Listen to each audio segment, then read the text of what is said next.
बहुत दिन से मैंने ये प्रसंग कहा नहीं। जगन्नाथ प्रभु के एक परम रसिक भक्त हुए, उनका नाम था अंगद जी महाराज। क्या नाम था? अंगद जी। एक राजा के महामंत्री थे अंगद जी, बहुत ध्यान से सुनना। और राजा जो था वो संबंध में अंगद जी का भतीजा भी लगता था, मतलब राजा के चाचा थे।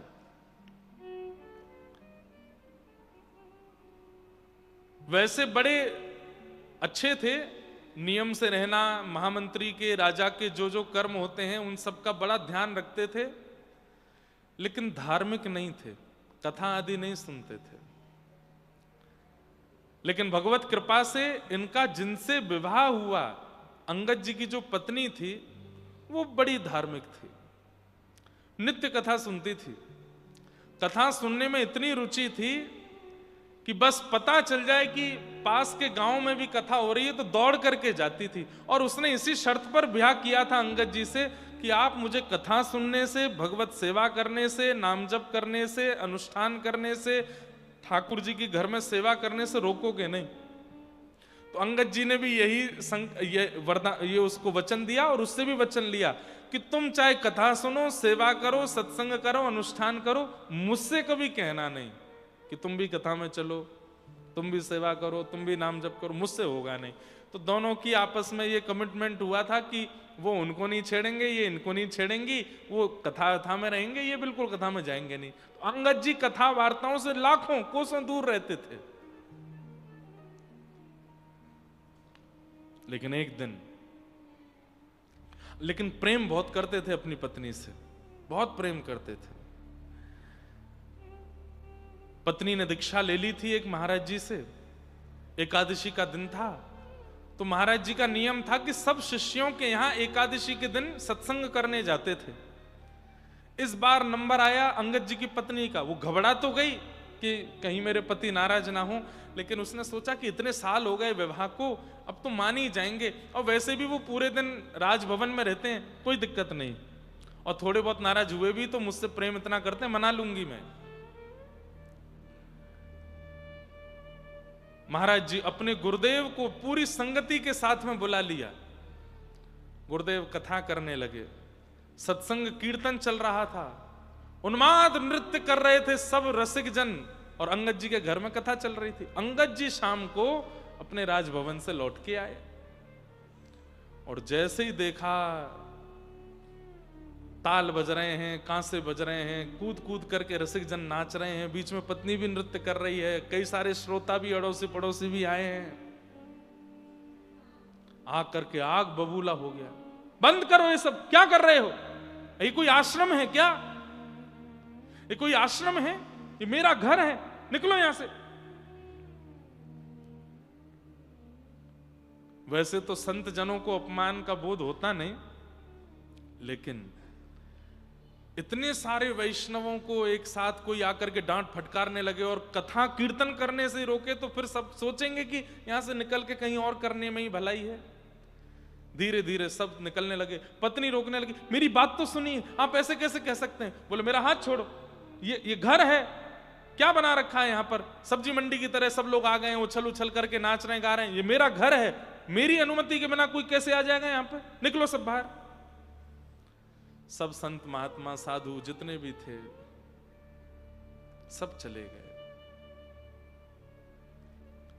पत्नी बहुत रोई। थोड़ी देर बाद अंगद जी का क्रोध शांत हो गया तो पत्नी के पास गए, देवी तुम मेरी बात सुनो। पत्नी बोली, बात नहीं, दूर रहिए मुझसे। और पत्नी ने कहा, आपको आज तक कभी रोका नहीं, टोका नहीं, ये भी नहीं बोल रही थी कि आज कथा है तो आप बैठो, आप जाके अपने कक्ष में बैठते। अरे अकेले आपका घर है, मेरा भी तो घर है, मैं भी तो गृह लक्ष्मी बनकर के आई हूं, मेरा अधिकार नहीं कि अपने घर में अपने गुरु को बुला के मैं सत्संग करा सकूं? अच्छा देवी अब तुम नाराज मत हो, मैंने तुमसे पहले ही कहा था तुम कुछ भी करना मुझको उसमें मत लेना, और घर में करोगी तो मुझे आना पड़ेगा। पत्नी ने कहा, आप भजन नहीं करते, साधन नहीं करते, नाम जप नहीं करते, सेवा नहीं करते, फिर भी मैं आपके साथ रहती हूं, लेकिन आज आपने जो किया है इसके बाद मैं संग नहीं रह सकती। लेकिन क्या करूं, पतिव्रता नारी हूं, छोड़ करके भी नहीं जा सकती, इसलिए वचनबद्ध होती हूं अंतिम श्वास तक, प्राण निकलने तक, चाहे मेरा जीवन 50, 60, 70 वर्ष का क्यों ना बचा हो, ना आपको देखूंगी, ना अपना मुख आपको दिखाऊंगी, रहूंगी आपके संगी, पत्नी के जितने कर्म होते हैं वो सब करूंगी, लेकिन मुख नहीं दिखाऊंगी, और ना आपको देखूंगी आपने वैष्णव अपराध किया, मेरे गुरु का अपराध किया। और अंगद जी की पत्नी ने घूंघट कर लिया। 1.5-2 वर्ष हो गए अंगद जी अपनी पत्नी को देखे नहीं है, घूंघट में रहती है। अब तो अंगद जी की स्थिति ऐसी हो गई, इतने बेचारे विषाद में चले गए, अब घर आने का उनका मन भी नहीं करता, पत्नी बात नहीं करती है, बस थाली लगा के दे देती है, कपड़े धर देती है सुबह, बस सब क्रम करती है, ना वार्ता करती ना देखती। अंगद जी दुखी हारे बेचारे एक दिन अपने राजभवन से आ रहे थे, उन्हीं महाराज जी की कथा चल रही थी बीच रास्ते में। तो अंगद जी ने मन में सोचा, इस कथा ने मेरा पूरा घर उजाड़ दिया, लेकिन मेरी पत्नी मुझे त्यागने पर आतुर हो गई, कथा नहीं त्यागी उसने। ऐसा क्या है इस कथा में जो इतनी प्रिय लगती है? अपने घोड़े को कहीं बाहर बांध करके और अंगद जी भीतर जाकर के कथा में पीछे बैठे, और कथा का प्रसंग तो होते ही अद्भुत है। प्रसंग सुनते सुनते अंगद जी का इतना मन लगा, इतना मन लगा, थोड़ी देर में सब उठ करके खड़े हो गए। तो अंगद जी ने पूछा, आप लोग सब खड़े क्यों हो गए? बोले कथा विश्राम हो गई, आरती होगी। बोले कथा विश्राम हो गई? बोले हाँ, इतनी जल्दी क्यों? बोले अरे भैया तुम आके बैठे तब से अब तक 4.5 घंटे हो गए। अंगद जी बोले मुझे तो पता ही नहीं चला, 4.5 घंटे, कितना अच्छा लग रहा था, कितने बढ़िया प्रसंग, अब कब होगी ये कथा? बोले अब यहाँ की तो सप्ताह पूरी हो गई, कल से महाराज जी के पास के गांव में कथा है। अंगद जी ने सब पता ले लिया, बोले कल मैं आऊंगा। वापस घर गए, पत्नी से तो बात होती नहीं थी। अगले दिन फिर वो दूसरे गांव में पहुंचे, वहां जाकर के कथा। अब पीछे से धीमे धीमे गति उनकी आगे आने लगी, मध्य में आके बैठने लगे, इधर बैठने लगे। अब तो ये कि कथा से 4 घंटा पहले आ जाते हैं, सबसे आगे आके बैठते हैं अंगद जी और कथा सुनते हैं। अब तो स्थिति ये कि नेत्र बंद हो जाते हैं, अविरल अश्रुधार गिरती है नेत्रों से, और हाँ नाथ कहकर के रोते हैं कथा में अंगद जी। 1.5-2 वर्ष हो गए, पत्नी को नहीं पता है कि ये कथा में जाते हैं। एक दिन उन्हीं के ही शहर में कथा थी, अंगद जी राजभवन से आए, पत्नी घर से आई, दोनों बैठे हैं कथा में अलग अलग। और ऐसे ही एक कीर्तन प्रारंभ हुआ। अंगद जी उठकर के भाव आवेश में जब नृत्य करने लगे, धीरे धीरे सबकी नजर पड़ी कोई भाव में नृत्य कर रहा है। आगे बैठी उनकी पत्नी ध्यान से कथा सुन रही थी, पीछे मुड़ के देखा तो अंगद जी, और नेत्रों से अविरल अश्रुधार, और इतने भावावेश में नृत्य कर रहे हैं। पहले तो विश्वास नहीं हुआ, मेरे पतिदेव, ये अंगद जी महाराज है। थोड़ी आंख मीड़ करके और पास जाके बोली ये अंगद जी हैं। आज इतनी प्रसन्न हो गई, इतनी प्रसन्न हो गई। अच्छा, स्थिति देख करके पता चल रहा था कि एक बार में नहीं हो सकती है, हो सकता है। मैं तो वर्षों से बात नहीं की, 1.5 साल से कथा सुनते होंगे। आज घर गई, घर जाकर के चौक पुराया, बाहर दीप जलाए हैं, बढ़िया सुंदर। अंगद जी महाराज थोड़ी बहुत देर में जब घर लौट के आए, द्वार पर खड़ी है पत्नी। अंगद जी ने आकर के स्वयं नीचे नजर कर ली और कहा, देवी मैं आ गया हूं, तुम घूंघट कर लो। अंगद जी की पत्नी बोली, घूंघट उससे किया था जो वैष्णव अपराधी था, पर अब पता चला है कि आप भगवत कथा से प्रेम करने लगे हैं, तो आपसे घूंघट करूंगी तो अपराध हो जाएगा। इसलिए नाथ अब मेरे उस विषाद, मेरे उस विकार को अस्वीकार करें और मुझे स्वीकार करें। और चरणों में प्रणाम करके पत्नी ने वो नियम छोड़ दिया। लेकिन अंगद जी की स्थिति देख लो। अंगद जी आके क्या बोले, देवी लेकिन अब पहले जैसे तुम्हारे रूप को देखने की मेरी इच्छा नहीं बची। अब कथा सुनकर के नेत्र श्याम सुंदर को देखना चाहते हैं। अब तो केवल एक ही इच्छा है कि वो माधव देखें। पत्नी और प्रसन्न हो गई, बोले कि मैं ये सुनकर के मेरा नृत्य करने का मन होता है, आप कैसे बदल गए? बोले पता नहीं, अब मुझे पता चला कि कथा तुम क्यों सुनती थी। सुनो, अब सब हमारे बीच में रजामंदी हो गई है, मुझसे अपराध तो बनाई, हम आचार्य से निवेदन करें और वे हमारे घर में आके कथा सुनाएं। दोनों पति पत्नी गए और जाकर के आचार्य से निवेदन किया। सप्ताह कथा अंगद जी ने अपने घर पर कराई और पूरी कथा यजमानत्व में बैठ करके सुनते थे। यही प्रसंग पूरा नहीं हुआ, अंगद जी की चरित्र बहुत सुंदर है। फिर अंगद जी मंत्री थे, अपने राजा के बिहाफ पे युद्ध करने जाते थे। कई बार राजा नहीं जाता थे, मंत्री ही मुखिया बनकर के युद्ध में जाते। तो एक पास के किसी शहर में युद्ध हुआ, वहां युद्ध में वहां के राजा को परास्त करके, और युद्ध में ऐसा होता था कि राजा को परास्त करके उसका सारा धन साम्राज्य लेकर के अपने यहां आते हैं। तो अंगद जी महाराज जब उसका सारा धन लेकर के आने लगे तो उसी धन में एक बहुत सुंदर मणि थी।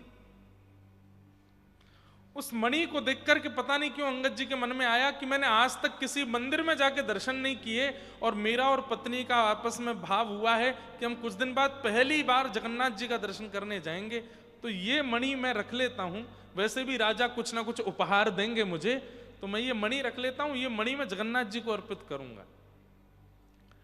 उस मणि को उन्होंने अपने पाग में रखा। राजा को पता चला, राजा को किसी ने जाकर के खबर दी कि अंगद जी ने एक मणि को अपनी पाग में रख लिया। यहां अंगद जी की स्थिति बनी जगन्नाथपुरी जाने की, तो राजा ने बीच रास्ते में सैनिकों को भेज करके उनको बंदी बनवाया। बोले आपकी पाग खोल के दिखाइए। अंगद जी पत्नी की ओर देखे, बोले मैंने चोरी नहीं की है, मैं आकर के राजा को सब बताने वाला था। वो जीती हुई सामग्री में से सब सेना को उपहार देते हैं, तो मैं उपहार में ये मणि मांगने ही वाला था, लेकिन मुझे था कि मुझे जगन्नाथपुरी जाना है, पहले मैं मणि ले जाता हूं, सब क्रिया करके आके राजा को बता देंगे। बोले ये सब तुम्हारी बनावटी बातें हैं, हमें पता है तुमने मणि की चोरी की है, मणि दिखाओ। अंगद जी ने मणि निकाली, बोले मणि हमें दे दो। बोले अब इस मणि पर जगन्नाथ जी का नाम अंकित हो गया है, ये उन्हीं के लिए है, मैं आपको नहीं दे सकता। सैनिकों ने कहा तुम्हारा सर धड़ से अलग कर देंगे, मणि दो। बोले सर धड़ से अलग कर देना, एक बार जगन्नाथ जी को दिखाऊं, उसके बाद जो चाहे करना, पर ये मणि तो जगन्नाथ जी के पास ही जाएगी। सैनिकों ने जब बहुत हट किया तो पास में एक सरोवर था, उस सरोवर में मणि को फेंक दिया। और अंगद जी महाराज भुजा उठा के बोले मैंने कथा में सुना है नाथ कि आपकी भुजाएं बहुत आवानुलंबित हैं, आप लंबी भुजाओं वाले हैं। मेरी वस्तु आप तक पहुंचाने में मुझे चल के आना पड़ेगा, पर मेरी वस्तु को स्वीकार करने के लिए आप तो कहीं भी आ सकते हैं। कर्मा की खिचड़ी खाने आप राजस्थान पहुंच जाते थे, तो मेरी मणि लेने के लिए इस जलाशय में आ जाइए नाथ, ये मणि मैं यहीं से अंकित करता हूं, क्योंकि मैं शरीर से आपके पास नहीं पहुंच पाऊंगा। मणि को खोजने के लिए सब लोग कुंड में कूद गए, पूरा जल सुखवा दिया कुंड का, लेकिन मणि नहीं मिली। राजा ने पूछा अंगद जी मणि कहां है? बोले कि जिनकी थी उनके पास चली गई। बोले इनकी हथकड़ी लगाओ, बेड़ियां लगाओ, इनको लेके चलो जगन्नाथपुरी, और महाप्रभु जी के पास यदि वो मणि नहीं मिली तो इनका सर धड़ से अलग करेंगे। पहली बार जगन्नाथ दर्शन करने के लिए अंगद जी गए, हाथों में हथकड़ियां, पैरों में बेड़ियां, और सैनिक नंगी तलवार लेकर के चल रहे हैं। और अंगद जी महाराज जैसे जगन्नाथपुरी पहुंचे, जगन्नाथ महाप्रभु के जैसे ही दर्शन खुले हैं, सबने देखा उस मणि को जगन्नाथ जी ने अपने कंठ में धारण करके रखा। अंगद जी के नेत्र सजल हो गए। आज भी वो मणि जगन्नाथ जी कंठ में या शीश पर कहीं धारण करते हैं, आज भी। कथा सोचिए, और कोई अनुष्ठान नहीं किया अंगद जी ने, केवल कथा सुनने में रति लगा दी, सुनने में रुचि लगा दी, उससे इतना बल प्राप्त हो गया कि कहां मणि पधराई और कहां पहुंची। और जगन्नाथ महाप्रभु ने कैसी कृपा करके अंगद जी को दर्शन दिया। वही बात यहां पर आचार्य चरण कह रहे हैं, विश्वक्सेन कथा सुयः, सत्संग के प्रति, कथा के प्रति यदि आपकी रति है, आपकी रुचि है, तो आपके नाथ आपसे प्रसन्न हैं, इस बात का प्रमाण है। लेकिन सत्संग में ही आपको बेचैनी हो रही है, मन उच्चाटित होता है, जाने का मन होता है, आलस्य आता है, तो आप जितने भी क्रम कर रहे हो, ठाकुर जी उससे प्रसन्न नहीं हैं, ठाकुर जी उससे राजी नहीं हैं। हरि के गुण सुना करो। नोत्पादये दधिरतिम श्रम एव हि केवलम, कि धर्मस्य यापवर्गस्य नार्थोऽर्थायोपकल्पते, नार्थस्य धर्मैकान्तस्य कामो लाभाय स्मृत। हमारा धर्म याप वर्गस्य अपवर्ग है। पवर्ग शब्द में प फ ब भ म, प फ ब भ म 5 शब्द होते हैं। हमारा धर्म अपवर्ग है, पवर्ग नहीं है। पवर्ग शब्द के 5 शब्द किस भाव को अंकित करते हैं? तो प से पाप, पाप के बाद यदि आप भगवत सानिध्य लेते हो कि मुझसे पाप हो गया नाथ, मेरे पापों को दूर करो, मुझसे बहुत बड़ा अपराध हो गया, उसको धर्म नहीं माना जाता। पाप में पढ़कर के भगवत आराधन करना, प्रायश्चित के लिए ही करना, लेकिन वह भी धर्म नहीं है। आप प्रायश्चित के लिए भगवान का भजन कर रहे हो। प और दूसरा शब्द फ, यानी कि फल की प्राप्ति के लिए भगवत भजन करना। मुझे ये प्राप्त हो, ये प्राप्त हो, ये प्राप्त हो, इसके लिए हे हनुमान जी मैं आपकी आराधना करता हूं, हे देवी मैया मैं आपको ये निवेदित करता हूं, हे बालकृष्ण प्रभु आपको ये अर्पित करता हूं। फल की प्राप्ति के लिए किया गया भजन भी धार्मिक भजन, वो धर्म के अंतर्गत नहीं आता। आप फल ले रहे हो भजन करके, स्वार्थ है वहां पर।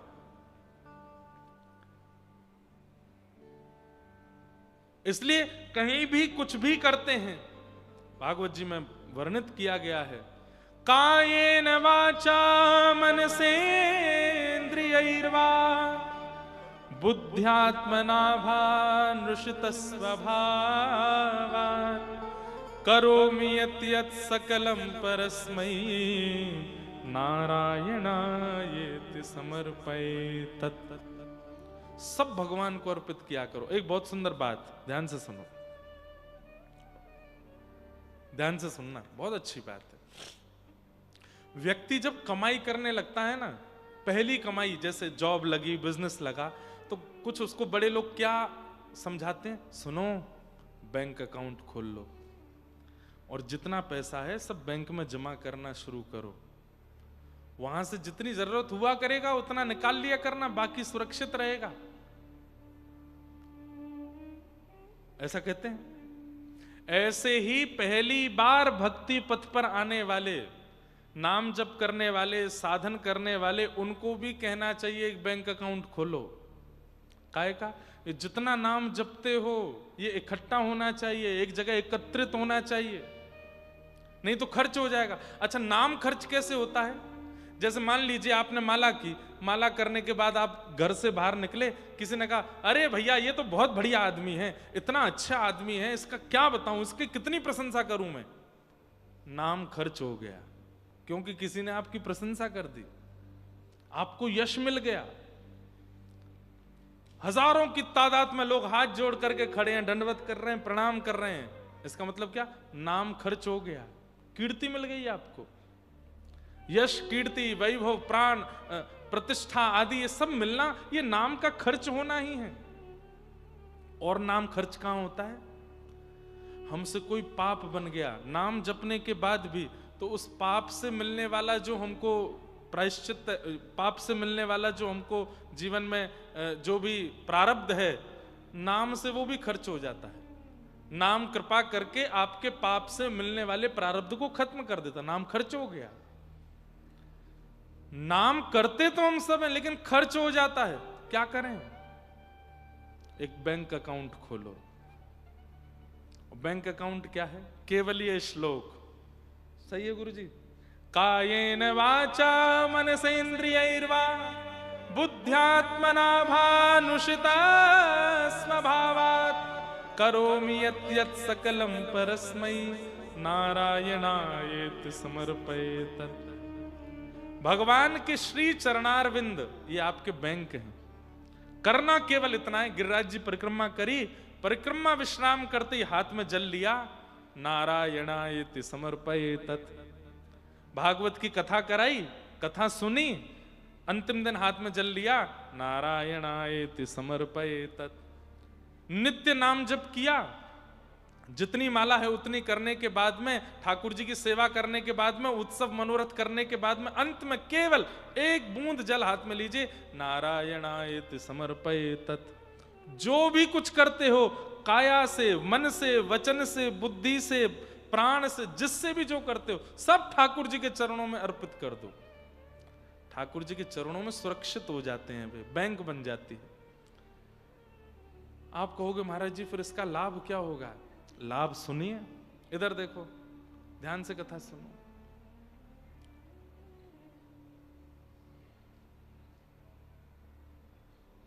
इधर देखो, यहां देखो, कथा श्रवण करो। क्या बता रहा था मैं? हैं? हाँ, उससे लाभ क्या हुआ?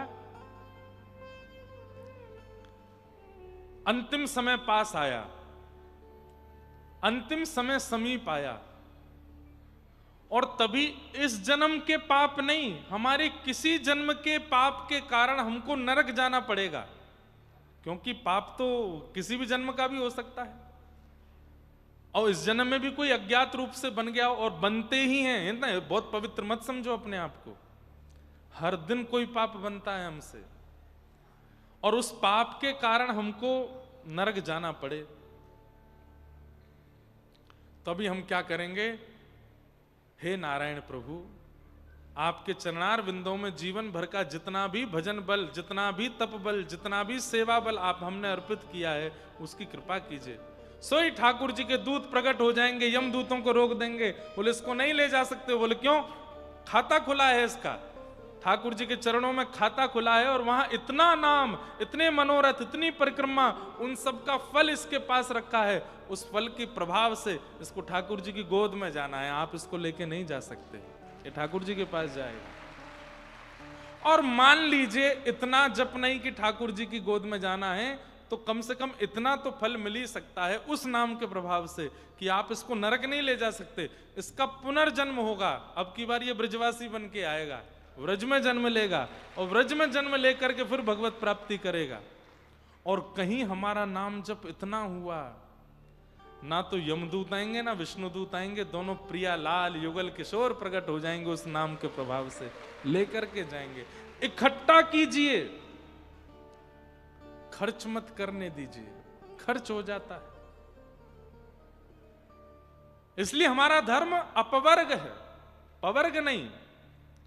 पाप के बाद किया गया भजन धार्मिक नहीं है, फल की प्राप्ति से किया गया भजन। अब फल की प्राप्ति से जैसे करते हैं, फल कैसे मिलेगा?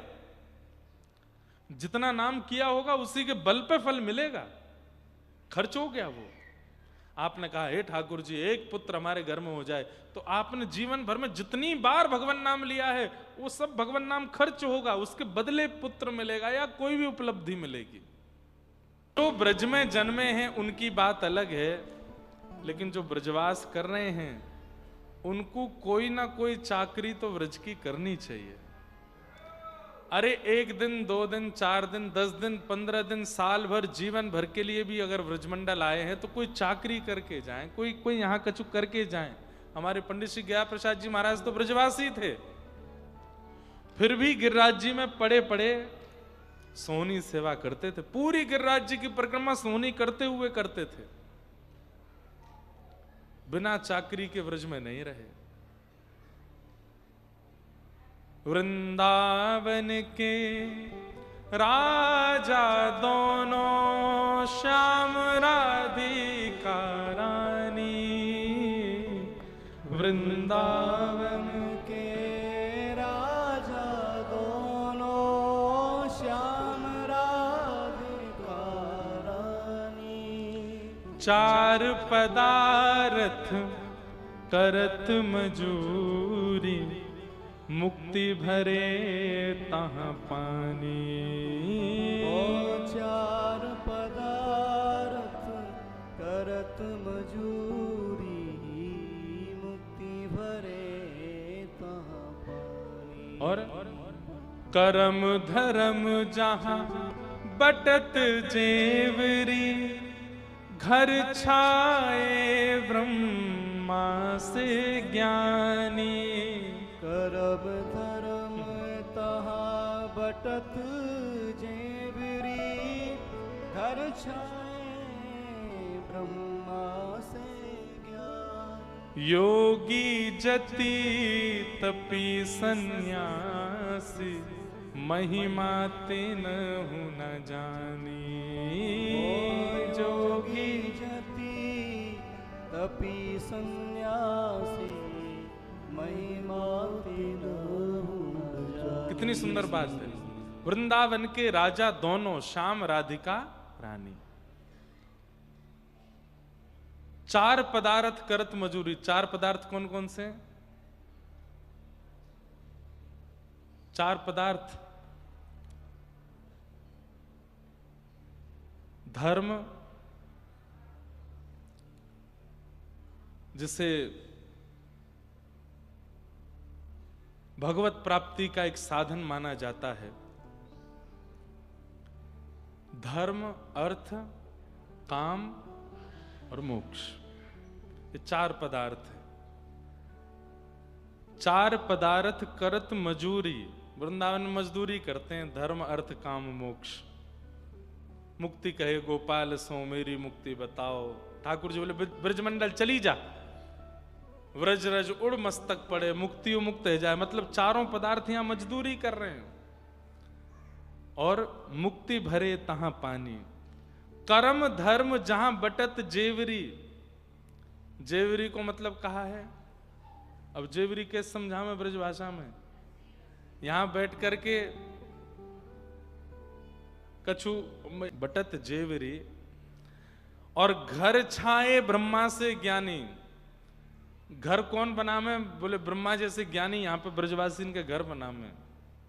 योगी जति तपी सन्यासी, महिमा तिन्हु न जानु। कुल मिला के बात यह है कि वृंदावन में दो की ही चलेगी, प्रिया प्रियतम की। अपनी चलावे वारो यहां कोई आयो तो कंस ने चलाई अपनी, यहां पे आए के कहा कि ठाकुर जी ने सबको पतो है, यहां अपनी अपनी मत चलाओ, प्रिया प्रियतम की रजा में राजी रहो। व्रज में रहवे वारे इनको तो कोई ना कोई मजदूरी करनी ही चाहिए। ठाकुर जी के ही आश्रम में रह करके कोई ना कोई चाकरी करनी चाहिए। तो वही बात यहां पर समझा रहे हैं। पाप के बाद किया गया भजन उत्तम नहीं, फल की प्राप्ति से किया गया भजन उत्तम नहीं। प फ और फिर आता ब, बंधन युक्त होकर के किया गया भजन उत्तम नहीं। मुक्त होइए तब भजन करो। प फ ब भ, भय से किया गया भजन वह भी उत्तम नहीं। और मृत्यु के समीप आने पर मृत्यु के भय से किया गया भजन वह भी उत्तम नहीं। जीवन भर तो निकाल दिया उल्टे सीधे कामों में, जब मृत्यु समीप आने लगी तो भजन करने लगे, वृंदावन जाने लगे, कथाएं सुनने लगे। नहीं, ये उत्तम नहीं। प फ ब भ म, धर्मस्य याप वर्गस्य, अपवर्ग है धर्म। इस प्रकार श्री सूत जी महाराज अनेक भावों का यहां पर प्रतिपादन करते हैं। तत्पश्चात भगवान के अवतारों का वर्णन करते हैं। अवतारा ये संख्या, भगवान के असंख्य अवतार हैं। कितने अवतार हैं?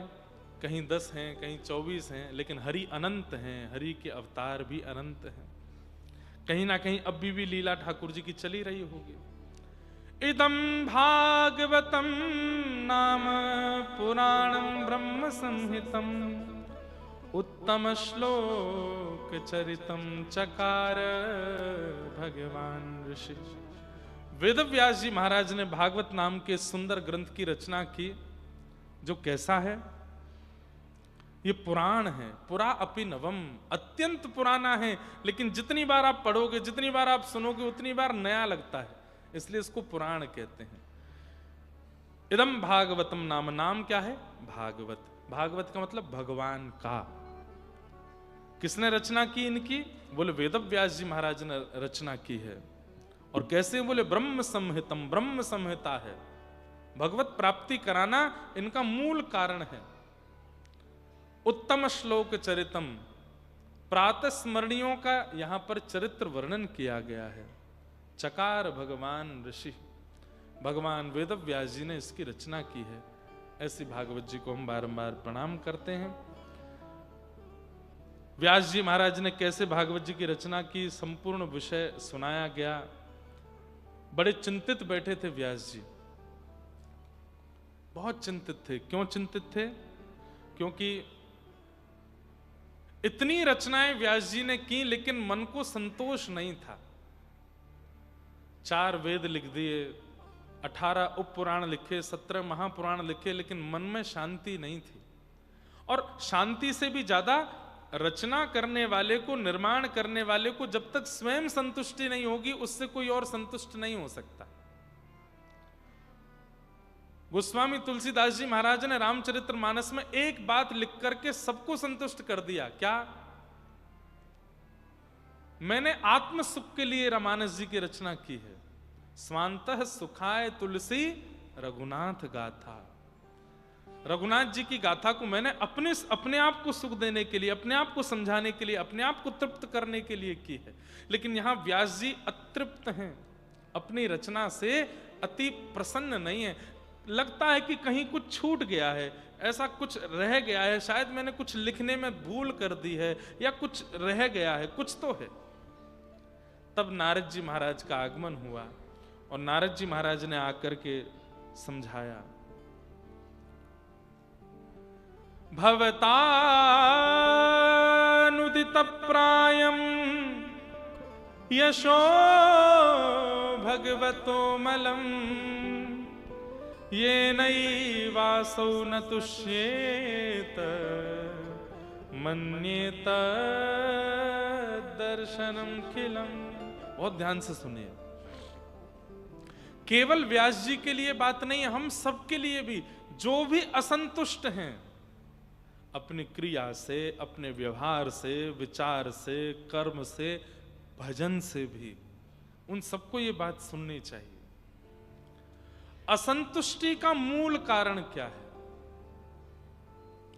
तब यहां कहते हैं ठाकुर जी से कहीं ना कहीं, या अपने कर्म से, व्यवहार से आप कहीं ना कहीं प्रेम भाव से शून्य हैं, इसलिए असंतुष्ट हैं। यदि प्रेम परिपूर्ण होगा तो आप असंतुष्ट नहीं रह सकते। बहुत बड़ा घर बना लिया, बहुत सारी गाड़ियां ले ली, खूब सारा व्यवहार विस्तार कर दिया, लेकिन फिर भी असंतुष्ट हैं। कुछ रह गया है, कुछ खो गया है, कुछ छूट गया है, ऐसा मन में लगता रहता है। इसका मतलब क्या? प्रेमी नहीं हो, प्रेम की कमी है। व्यास जी को भी आकर के नारद जी ने यही बात समझाई कि हे व्यास जी, आपने जितने भी ग्रंथों का निर्माण किया है, उनमें धर्म है, अर्थ है, काम है, मोक्ष है, सबके बारे में आपने लिखा है। चतुर्विध पुरुषार्थों का आपने वर्णन किया है, लेकिन पंचम पुरुषार्थ को आपने छोड़ दिया। पंचम पुरुषार्थ क्या है? प्रेम। ध्यान से सुनिएगा, आपके द्वारा रचना की गई भावनाओं से धर्म प्रकट हो जाएगा, अर्थ प्रकट हो जाएगा, कामनाओं की पूर्ति हो जाएगी, मोक्ष प्राप्त हो जाएगा। लेकिन पंचम पुरुषार्थ प्रेम, और उस प्रेम से मिलने वाले श्याम सुंदर नहीं मिल पाएंगे, इसलिए आपका मन असंतुष्ट है। व्यास जी, ऐसी रचना करो जिस रचना के बाद में ठाकुर जी की प्राप्ति का मार्ग प्रशस्त हो, ठाकुर जी से प्रेम होना प्रारंभ हो। अच्छा, एक बात कहूं, धर्म, अर्थ, काम और मोक्ष, इन चारों में ही हम लोग घूमते रहते हैं। कोई व्यक्ति धर्म का पालन कर रहा है, कोई अर्थ के पीछे भाग रहा है, कोई कामनाओं की पूर्ति में लगा है, और कोई केवल मोक्ष चाहता है, कैसे भी मुक्ति मिले। लेकिन पंचम पुरुषार्थ का व्यक्ति जब आदी हो जाता है, प्रेम, तब ना तो उसको धर्म का भान रहता है, ना अर्थ का, ना काम का, ना मोक्ष का। और ये पंचम पुरुषार्थ की प्रेमी, इस पंचम पुरुषार्थ प्रेम की भूमि है वृंदावन, राजधानी है, राजधानी है वृंदावन। यहां धर्म अर्थ काम मोक्ष चारों नहीं दिखेंगे आपको। आप कहोगे कैसे? अब बात आती है धर्म की। धर्म में कई बातें वर्णित की गई हैं। प्रातःकाल ब्रह्म मुहूर्त में उठ जाना चाहिए। ब्रह्म मुहूर्त कितने बजे प्रारंभ होता है? 3:45 बजे शुरू होता है ब्रह्म मुहूर्त। ब्रह्म मुहूर्त में उठ जाना चाहिए। जिसको ब्रह्म का दर्शन करना है उसको ब्रह्म मुहूर्त में उठने का नियम ले लेना चाहिए, ऐसी शास्त्राज्ञा है। लेकिन हमारे वृंदावन के बिहारी जी उठते हैं 7:30-8 बजे। क्यों? लाला है नेक सो। अब ही ना उठेगो, आराम से उठेगो। तो कहीं ना कहीं प्रेम की आड़ में धर्म सूक्ष्म हो जाता है। ठाकुर जी को गाल पे गुलाल लगाते हैं, ठाकुर जी को लाली का भेष धारण करा देते हैं, सखी बना देते हैं। कहां तक कहें, हमारे ब्रज में गारी देते हैं ठाकुर जी को। गारी सुना करके ठाकुर जी की मंगला करते हैं। क्यों? प्रेम के आगे धर्म सूक्ष्म हो गया। अब आती अर्थ की बात। अर्थ की बात, अर्थ माने धन है, द्रव्य है, जो भी है। व्रज में बादशाह अकबर आया और स्वामी श्री हरदास जी का दर्शन करने के लिए। अब कथा तो बहुत सुंदर है, थोड़ी विस्तार है, लेकिन थोड़ी सूक्ष्म में सुना देता हूं। तानसेन गा रहा था, बहुत अच्छा कुछ गा रहा था। एक तानसेन का बहुत अच्छा पद है मेरे पास लिखा, कल सुनाऊंगा, बहुत अच्छा पद है। तो तानसेन कुछ गा रहा था, बादशाह अकबर संग में चल रहा था एक सरोवर के किनारे। तो बादशाह ने कहा, बहुत अच्छा गाते हो तानसेन, तुम इतना अच्छा गाते हो, मैं ये घोषणा कर दूंगा कि पूरी पृथ्वी पर तानसेन से अच्छा गवैया नहीं है कोई। तो तानसेन ने उस सरोवर में अपना हाथ गीला करके बाहर निकाला। तो जैसे एक बिंदु गिरी हाथ से, तो बोले, मेरा गायन इस बिंदु के समान है। मेरे आचार्य गुरुदेव अनन्य निपृति श्री स्वामी हरदास जी महाराज तो सरोवर के समान गाते हैं। मेरा गायन तो बिंदु के समान है, इस अथाह समुद्र सागर सरोवर के समान तो मेरे गुरुदेव गाते हैं, स्वामी श्री हरदास जी। अरे नहीं, तुम ऐसे ही बड़ा चढ़ा करके अपने गुरु की प्रशंसा कर रहे हो, मैं जानता हूं। तानसेन बोले, नहीं भगवान, अभी आपने उनको सुना नहीं है इसलिए आपको पता नहीं, तो मुझे सुनाओ। बोले, आप जैसे बादशाहों को नहीं सुनाते, और आप चले भी गए तो कहो तो मौन हो जाएं। अकबर बोला, नहीं अब तो मुझे सुनना है, तुमने बोल करके मेरे भीतर उनको सुनने की इच्छा प्रकट कर दी, अब तो मुझे सुनना है। अब तो अकबर पे एक ही काम, तानसेन को मुझे अपने वहां गुरुदेव के पास, स्वामी जी के पास लेके चलो, उनको गायन सुनना है। तो तानसेन ने कहा, भगवान ले तो मैं जाऊंगा, लेकिन उनके कुछ नियम है। बोले, क्या? एक तो आप बादशाह बन करके गए तो वो नहीं सुनाएंगे। तो बोले, मैं मुकुट उकुट उतार देता हूं। नहीं, आप अकबर बन के जाएंगे ही नहीं, आपको अपना रूप बदलना पड़ेगा। तो बोले, क्या बनूं? बोले, दास बन के चलो। किसका? बोले, मेरा।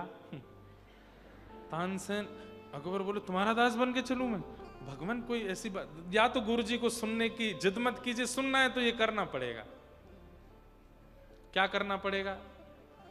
बोले, मैं जिस तंबूरा को लेके गाता हूं उसको पकड़ने वाला बन के चलो मेरे साथ, तो मेरे गुरु जी को सुना देंगे। अकबर बोले, ठीक है। अकबर इतना रिजवार, सुनने का इतना आदि, बिल्कुल सामान्य से वस्त्र पहन लिए जैसे सेवकों के होते हैं, वैसे सेवक बन गया और हुजूर हुजूर करता हुआ ऐसे तानपुरा लेकर के तानसेन के पीछे चले। वृंदावन आने के बाद तानसेन ने कहा, अब अच्छे से नाटक कीजिएगा, मैं डांट फटकार भी दूं तो बुरा नहीं मानिएगा, कहीं पता चली दिल्ली जाके मुझे सूली पे चढ़ा दो। नहीं नहीं नहीं। तानसेन आए तो तानसेन उस समय के सबसे बड़े गवैया, पूरे वृंदावन में हल्ला हो गया। पीछे अकबर चल रहा है लेकर के। बीच बीच में तानसेन डांट दे, ढंग से चलो। जी हुजूर, गिर जाएगा, क्या कहूंगा फिर मैं। तो चलने लगे साथ में, बढ़िया पहुंचे निधिवन राज में। स्वामी श्री हरदास जी महाराज विराज रहे हैं, कुंज बिहारी लाल जी बैठे हैं, उनके सामने कभी कभी राग सेवा स्वामी जी करते हैं। तानसेन आया, आकर के दंडवत प्रणाम किया। अकबर पहले देखने लगा, तानसेन बोले, क्या खड़ा है डंडे की तरह, लेटो प्रणाम करो। अकबर ने भी दंडवत प्रणाम किया, जय हो। बैठे, तानसेन को देख करके स्वामी जी बोले, कुछ सुनाओ, बहुत दिन बाद आए हो, सेवा करो ठाकुर जी की, चलो सुनाओ।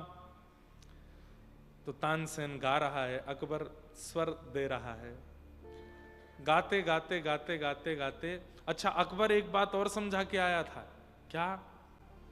आपकी एक बहुत बुरी आदत है। बोले क्या? अच्छा स्वर सुनते ही, अच्छा गायन सुनते ही आप करने लगते हो वाह वाह वाह। आपकी दरबार नहीं है वो। अगर स्वामी जी कुछ गा भी दें तो वाह वाह मत करना, नहीं तो आह आह करते जाओगे दिल्ली तक। अकबर बोला, नहीं करूंगा। तानसेन गा रहे थे, गाते गाते, अब देखिए शिष्य का शिष्यत्व देखिए, गुरुदेव से सीधे नहीं कह रहे हैं कि गुरुदेव कुछ सुना दो। तानसेन ने गाते हुए अपने गायन में कुछ गलती की, ताकि उस गलती को स्वामी जी सुधारेंगे तो कुछ गाएंगे तो ये भी सुन लेगा थोड़ा सा। सीधे नहीं कहूंगा कि गुरु जी को सुना दो, ये शिष्य का शिष्यत्व नहीं कि गुरु को आज्ञा करे, निवेदन करे ना, कुछ नहीं, गुरु की इच्छा है। तानसेन ने गाते गाते गाते कुछ गलती की, तो स्वामी जी की भ्रगुटी थोड़ी सी, क्या कर रहे हो? गुरुदेव, बहुत दिन से रियाज हुआ नहीं, ठीक से गाओ, आप सुधार दीजिए ना। अब निवेदन किया, आप सुधार दीजिए। स्वामी जी हंस गए, सुनना चाहते हो, सब समझता हूं मैं, ये राग तुमने बहुत बार गाया है, कभी इसमें गलती नहीं करते, सुनना चाहते, चलो सुनाते। और वीणा लेकर के जैसे ही स्वामी जी बैठे, ललिता जी हैं वे, श्री ललिता के अवतार हैं, जैसे ही स्वामी जी ने स्वर छेड़ा है, आहा, खूब तेज धूप निकली थी, अचानक से बादल आ गए, पूरा वातावरण स्वर्णिम हो गया।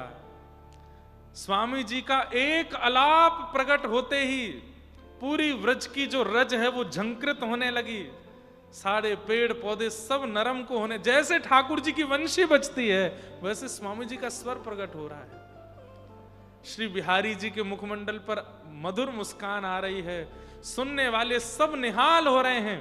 अरे कहां तक कहें, स्वामी जी का स्वर ऐसा है कि अगर कोई कुपात्र भी आ जाए, कोई अभक्त भी आ जाए, स्वामी जी का स्वर सुन के नेत्रों से नीर बहने लगते थे। स्वामी जी ने ऐसा स्वर छेड़ा, ऐसा स्वर छेड़ा, पीछे बैठा हुआ अकबर मंत्रमुग्ध हो गया और मंत्रमुग्ध होकर झूमने लगा। झूमते झूमते झूमते निकली वाह वाह वाह।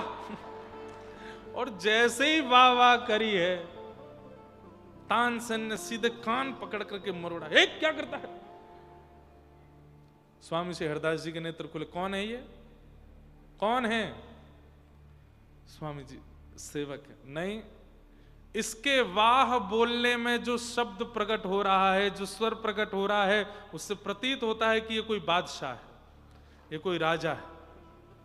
ऐसे वाह सेवक नहीं बोलता है, ऐसे वाह वही बोलता है जो अपने महलों में बैठ करके और सुनता रहता है दिन रात। कौन है ये? तानसेन ने तुरंत प्रणाम किया, बोले हिंदुस्तान के बादशाह अकबर। स्वामी जी पहले तो हंसे, तंबूरा लेके आया है, तंबूरा बजा रहा है, चलो अच्छा है। वैसे तो मैं बहुत क्रोध में आ गया था, लेकिन इसकी ये दीनता देख करके मुझे अच्छा लगा। अब तो बादशाह ने तंबूरा मूरा साइड में रखा, अब तो पता चल गई सबको, बैठा है। स्वामी जी मैं आपसे बहुत प्रसन्न हूं, आज्ञा कीजिए, मुझे कुछ सेवा दीजिए, मैं सेवा करना चाहता हूं। आपको सुना है आज मैंने कुछ दिन। स्वामी जी बोले कुछ मत दो, तुम यहां रहोगे, बहुत भीड़ लग जाएगी, वृंदावन में भीड़ हो जाएगी, ठाकुर जी के रस में भंग होगा, तुम दिल्ली चले जाओ, यही दे दो, जाओ लौट के। नहीं नहीं, मैं चला तो जाऊंगा पर कुछ तो बताइए। स्वामी जी ने बहुत देर तक मना किया तो अकबर अपने तहखानों का वर्णन करने लगा। ऐसी ऐसी मणियां मेरे पास हैं, ऐसे ऐसे रत्न मेरे पास हैं, आप कह देंगे तो मैं आपकी ये निधिवन पूरा ये मिट्टी का है, इसमें पूरे मणि रखवा देता हूं, इसमें वृक्षों पर मैं हीरे टंगवा देता हूं, ये करो। अब तो अपने गुण का गान करने लगा। स्वामी जी बोले, जो वृंदावन है ये श्री प्रिया जी के हस्तकमल से प्रकट हुआ है, तू सजाएगा इसको? चल एक काम कर। बोले क्या? केसी घाट की एक सीढ़ी टूट गई है इतनी सी, उसको बनवा दे।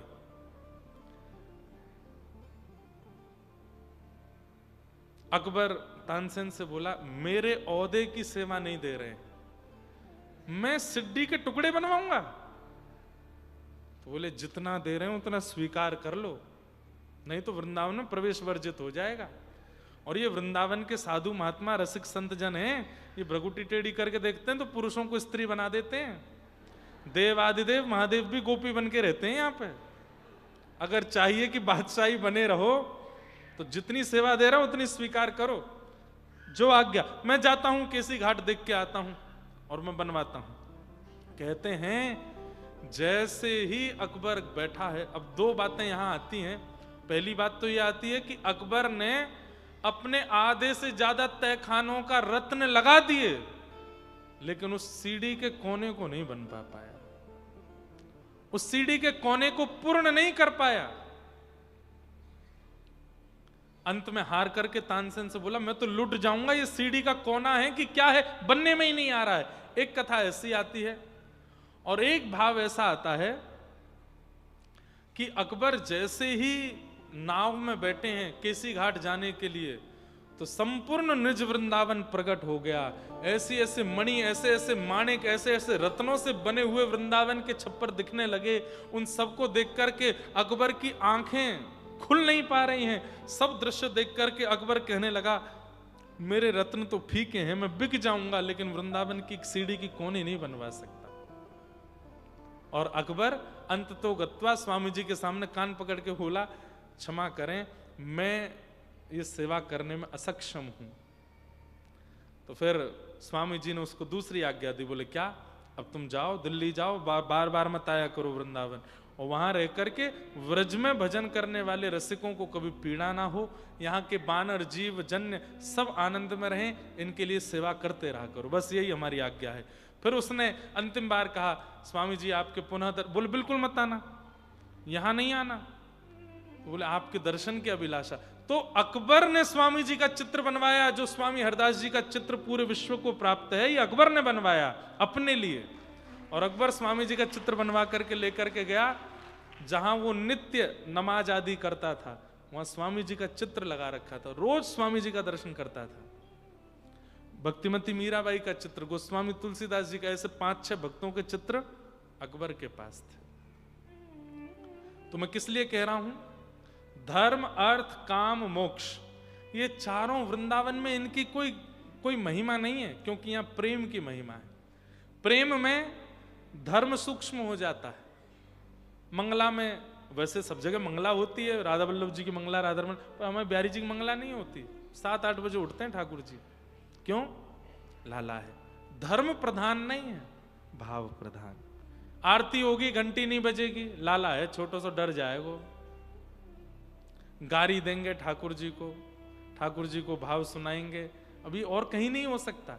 द्वारिका में जाके द्वारिकाधीश को गारी देने लगे तो वहां के पंडा पुजारी इतना मारेंगे, लेकिन वृंदावन में मुकुट धर सांवरे रे लाला, दोए बापन के जाए। अरे लाला, तुम्हारे 2 पिताजी, एक द्वारिका में बसे रे लाला, दूजे गोकुल राय, बहन सुभद्रा आपकी रे लाला, गई अर्जुन संग भाग। ऐसे गारी देते हैं हमारे व्रज में। खा जाऊं तेरो गाल बड़ो मीठो, खा जाऊं तेरो, एक गाल में लडुआ पेड़ा प्यारे, दूजे गाल में गुड़ सूखो, खा जाऊं तेरो। अरे रसिया को नार बनाओ री रस, ओ या है यशोदा के निकट नचाओ री, या है यशोदा के नचाओ ओ रसिया को, रसिया को नार बनाओ री रसिया को। अब परमात्मा से ऐसी बात कर सकते हैं और कहीं नहीं कर सकते, केवल वृंदावन में कर सकते हैं। क्यों? क्योंकि वृंदावन प्रेम प्रधान है, इसलिए ठाकुर जी से हर तरीके की बात होती है। राधा रमन लाल जी को गर्मी में देखवे जाओ, नेक सीसी बस एक कॉपीन पहन करके घूमते हैं। विश्व के परमात्मा कॉपीन पहन के रहते हैं। अरे सब जगह तो ये अद्भुत श्रृंगार ऊपर से नीचे तक एक अंग नहीं दिख सकता, राधा रमन लाल जी कॉपीन पहन के घूम रहे हैं। आज हरि देखे नंगम नंगा, मोतिन माल गले उर साजे, छवि के उठत तरंगा। क्यों? प्रेम प्रधान। तो धर्म गौड़ हो गया, प्रेम प्रधान हो गया। अर्थ, संपत्ति, अर्थ, धन सब गौड़ हो गया, प्रेम प्रधान हो गया। अकबर बैठा रह गया, कुछ नहीं कर पाया वृंदावन में, क्योंकि ये प्रेम प्रधान है। काम, कामदेव आया था जब भगवान रास विहार कर रहे थे, ठाकुर जी से आके बोला सुंदर स्त्री पुरुष मिलते हैं तो मैं आता हूं। भगवान बोले स्त्री पुरुष दिख रहे हैं दारी के, जो जीवात्मा में परमात्मा, शरद पूर्णिमा की रात्रि हम रास विहार कर रहे हैं। कामदेव बोला मैं तो आऊंगा। बोले आजा। ठाकुर जी ने ऐसा रूप धारण किया, मूर्छित होकर गिर पड़ा। ठाकुर जी के रूप को देख करके भगवान का नाम मदन मोहन पड़ गया। बोले मदन मोहन लाल की। काम मूर्छित पड़ा है और मुक्ति कहा करूं वैकुंठ ही जाए, जहां नहीं नंद जहां नहीं यशोदा, ब्रज तज मोरी जाए बलाए। एक बार सबरे ब्रजवासी बोले लाला हमने सुनी है तू भगवान है। ठाकुर जी बोले मैं कह तो आया हूं बचपन से, मैं जय जय हूं, मेरी कोई ने नहीं मानी। लाला तू सांची भगवान है। एक दिन सब सखा, ठाकुर जी गौचारण करवे गए, सब सखा बोले लाला तू सांची भगवान है। बोले हाँ। सांची बता। बोले सांची। हमारी सौगंध खा जा। ठाकुर जी बोले तेरी सौगंध भगवान हूं। अच्छा 4 भुजा दिखाइयो ना। ठाकुर जी बोले कोई तो कहियो मत, और ना कहेंगे एक बार दिखा दे। सब तन सुखा मन सुखा धन सुखा मधुमंगल सब बैठ गए। ठाकुर जी सोई 4 भुजा प्रकट कर दे। 4 भुजा देख करके सबरे ब्रजवासी कहे लाला ये सांची के हाथ है। बोला हाँ। छू लें तो को छू ले। छू करके देख रहे हैं, दोनों हाथन ने पकड़ के यूं कर रहे हैं। सांचे हैं लाला ये तो। लाला तू भगवान है। बोला हाँ। एक काम कर, हम कोई तो नहीं कहेंगे, एक बार हमने सुनी हो वैकुंठ बहुत सुंदर है, ने घुमाला वहां पे हमें, एक बार घुमाला। ठाकुर जी बोले सशरीर ना जामे, वहां मर के जामे। लाला मरवे तो बहुत डर लगे, मरवे की बात मत करे, तू भगवान है ना। मैं नहीं तो मानूंगा नहीं कि तू भगवान है, और अगर तेने वैकुंठ दिखा दियो तो लाला जब तक तेरे सामने हूं रोज तो को प्रणाम करे करूंगा। बस इतनी सी बात। वैकुंठ देखने के बाद भी इतना ही करेगो कि रोज प्रणाम करेगो और कछु नहीं। रोज तेरे प्रणाम करूंगा, तेरी बात मानूंगा। लाला एक बार वैकुंठ दिखा दे। ठाकुर जी चलो। सबरे अपने सखान को गौचारण करते करते ठाकुर जी वैकुंठ ले गए। जैसे ही वैकुंठ पहुंचे द्वार पर जय विजय दोनों खड़े हैं, दोनों की 4-4 भुजाएं। ठाकुर जी आए सब सखाओं के साथ, छोटे छोटे ठाकुर जी, छोटे छोटे सब ग्वाल, और जय विजय ये विशाल। जैसे ही ठाकुर जी आए जय विजय हड़बड़ा गए। अरे जय जय आ गए, ठाकुर जी आ गए, दंडवत प्रणाम करो, दंडवत प्रणाम करें। मधुमंगल तन सुखा मन सुखा धन सुखा सुबल तो सबरे भगवान के सखा। लाला जी जय विजय हैं। बोले हाँ। कितने सुंदर हैं। बोले ये तो द्वारपाल हैं, अभी भीतर चलो। द्वार खुले, भीतर पहुंचे तो इतना अद्भुत सुंदर स्वर्ण में, आहा, ऐसी सुंदर सुगंध युक्त वायु बह रही है, इतने सुंदर सुंदर लोग, इतनी सुंदर सुंदर अप्सराएं, ऐसे सुंदर सुंदर वैष्णव जन भजन कर रहे हैं, सुंदर कहीं संगीत चल रहा है, मृदंग बज रहे हैं, आहा, सरस्वती वीणा बजा रही हैं, नारद आदि, इंद्र आदि देवता सब पुष्प वर्षण कर रहे हैं, और सब भौं चक्का है करके अपलक नेत्रन से देख रहे हैं, सब सखा। लाला जिस सफेद सो हाथी आ रहा है, यहाँ के ऊपर ही बैठो का, ये कौन है? बोले ये ऐरावत हाथी है, यहाँ के ऊपर बैठो का इंद्र है। ओ, हम ब्रजवासी उनको पुरानो देवता, अब तो हम गिरिराज जी को पूजे। अरे देख देख देख, या को इतने साल 56 भोग लगाए, दारी के ने दर्शन ही नहीं दिए, आज भय लाला या तो यूं कहे एक बार या हाथी की हमको सवारी करावे को।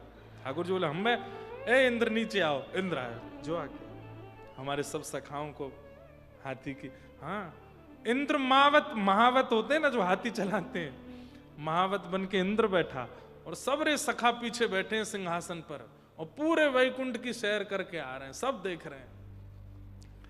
सब देख करके सब बाल, लाला कितनो सुंदर है। बोले चलो और दिखाऊं।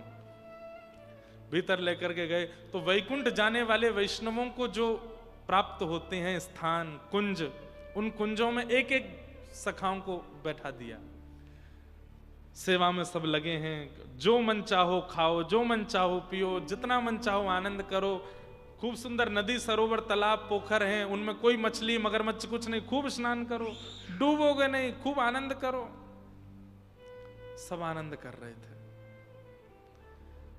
शाम को देखी तो सबरे सखा बिल्कुल आनंद में पड़े, कितना आनंद आ रहा हो लाला, क्या सुख है यहाँ पे। ठाकुर जी बोले सुनो, अच्छा ये लीला इसलिए भी हुई कि सब देवता बोले कि नाथ ब्रजवासियों में ऐसा क्या है जो आपको इतने प्रिय हैं। तो ठाकुर जी बोले समय आने पर उत्तर दूंगा, आज वही लीला हो रही है। सब देवी देवता खड़े हैं 33 कोटि, और भगवान सब सखाओं के पास जाते हैं, बोले सुनो। बोले क्या?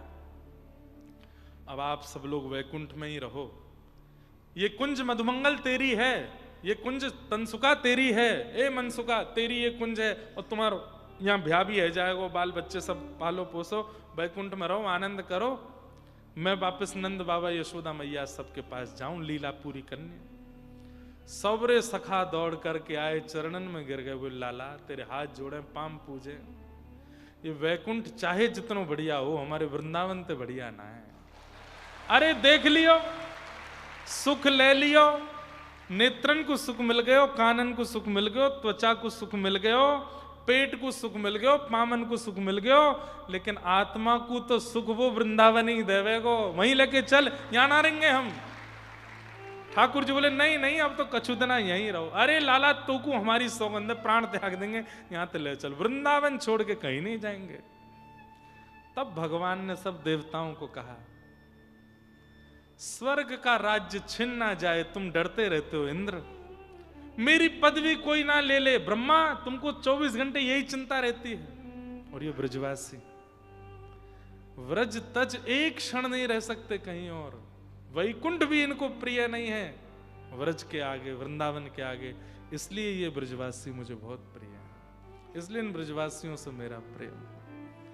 और सबको लेकर के ठाकुर जी वृंदावन, तो धर्म अर्थ काम मोक्ष चारों चतुर्विध पुरुषार्थ वृंदावन में आकर के सूक्ष्म हो जाते हैं। यहां पर केवल एक की चलती है, प्रेम, प्रेम की चलती है और किसी की। वही बात नारद जी यहां व्यास जी को समझा रहे हैं कि व्यास जी आपने धर्म अर्थ काम मोक्ष की प्रधानता सारे ग्रंथों में बताई, पर प्रेम की प्रधानता नहीं बताई है, इसलिए आपका चित्त अशांत है। बोले क्या करूं कि भवता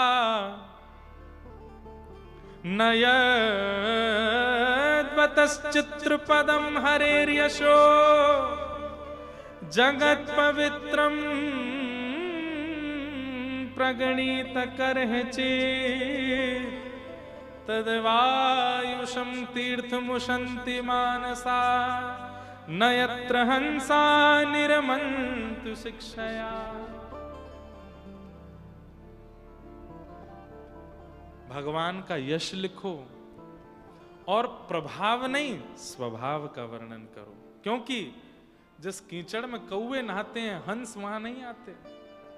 अरे जिनको ठाकुर जी के प्रेम से मतलब है, वो धर्म का क्या करेंगे, वो अर्थ का क्या करेंगे, वो काम का क्या करेंगे, वो मोक्ष का क्या करेंगे, उनको केवल श्याम सुंदर का प्रेम चाहिए। ऐसे हंसों के लिए कुछ रचना करो। आपने भगवान को भगवान सब जगह दिखाया, लेकिन वो भगवान कितने प्रेमी हैं, कितने सहज हैं, कितने सरल हैं, कैसे गोपियों के यहाँ चोरी करते हैं, किस प्रकार यशोदा मैया के द्वारा उखल में बंध जाते हैं, किस प्रकार मधुमंगल, श्रीदामा आदि सब सखाओं के साथ ब्रज में लीला करते हैं, श्री गोपियों के साथ, श्री राधा रानी के साथ रास विहार करते हैं। ये लीलाएं आपने कहां लिखी? कहीं भी नहीं। भगवान के प्रभाव का सब जगह वर्णन किया, उनके स्वभाव का वर्णन नहीं किया है, इसलिए आपका मन अशांत है। ऐसे ग्रंथ की रचना करो जहां पर ठाकुर जी का केवल स्वभाव है, जिसको सुनकर के व्यक्ति धार्मिक, आर्थिक उन्नत, मोक्ष की प्राप्ति करने वाला ना बने, बल्कि प्रेमी बने।